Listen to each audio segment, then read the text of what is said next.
Most of the time, we know what we're supposed to do, yet we sit and watch Instagram reels or whatever. How do we stop this and how do we stay focused? The answer is by being an essentialist. I'm trying to hide from the deep. If I had to explain essentialism in one line, it's basically doing less but better. It's about differentiating the vital few from the trivial many, and then focusing all your energy into the vital few only. This showed me the reason why I lacked focus. It was because I was doing more but meaningless. As I got introduced to the world of productivity, I got lost in all the tools, apps, and new systems which can be used, but forgot the most essential part of productivity was to work more efficiently. So this book was basically like a good reminder of what focus actually is, what's the end goal, and why it's important. So I encourage you to read it, and taking the author's advice, here are the essential few topics that actually changed my life. Everybody feel it come around with the rhythm, it's a sound. Everybody get down.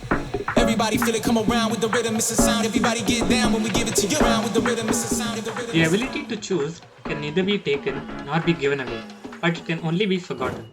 And this is a really interesting quote. Think about this for a second. Most of the time, we live our lives mindlessly, following the default choices we have already made in the past. We never question their validity. We never see if what we're doing is right or wrong. Just because we've done something in the past, we keep repeating it again and again. Imagine a person who is shy and anxious to talk to new people. He believes that changing himself is impossible. So he basically chooses to reject every opportunity that comes his way. This is actually called learned helplessness. You know, the point where a person doesn't try to achieve things because he couldn't do it in the past. Just because he couldn't do it then doesn't actually mean you can't do it now. In the case of this person, he rejects every choice that comes his way to talk to new people. And by default, he is choosing to be an introvert, a person who doesn't talk to much people. Despite knowing all of this, breaking free from this notion and trying something you've never done for the first time can be really scary. So, what do we do in this place? Well, I want you to think about this for a second. Doing it can be scary, but you know what's even scarier? The pain of regret. The fact that you knew you could do it, but still chose not to do just out of laziness or out of being shy. That regret will actually hurt more. So let's actually make the hard choice of making the hard choice.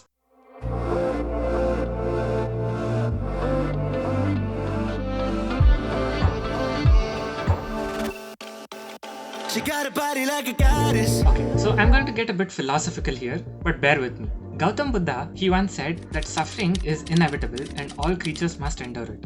Here's the cool part.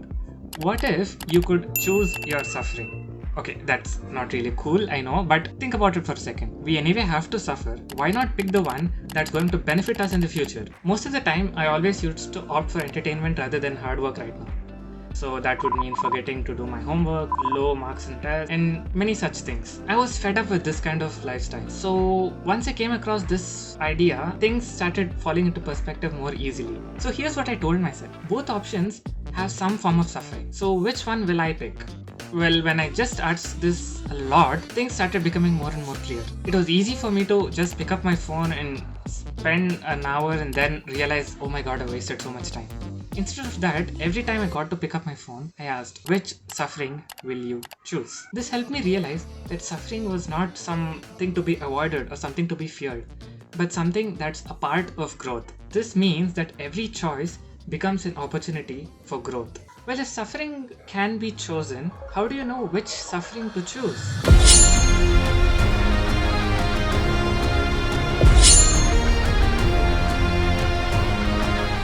We humans love symmetry.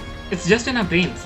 We like to have a linear correlation between our actions and results. But if you think about it, that's really not the case. How many times have you worked hard on something but then realized it was not really important at all? The reality is 20% of important work gives 80% of all the results. So how do you identify these 20% to get that 80% result? Here's what we mostly do. Here's the list of our efforts and the time and energy we invest in it and the impact that's actually caused due to the effort. Most of the efforts we put our energy into are just minimal, but we end up investing the same amount of time for everything. But here's what we are actually supposed to do. First, find out which effort yields to the most impact and then divide our time unequally. And that's how you get 80% of the results for 20% of the effort. And knowing all of this is basically like the step one.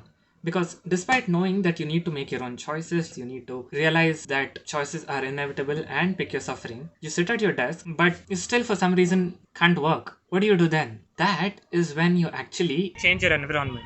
Now, well, you don't have to come to a terrace like me, but you get the point, right? Just moving your desk to the other side, or going to a different room, or maybe trying a new coffee shop nearby. That can make all the difference to bring back your focus and your energy.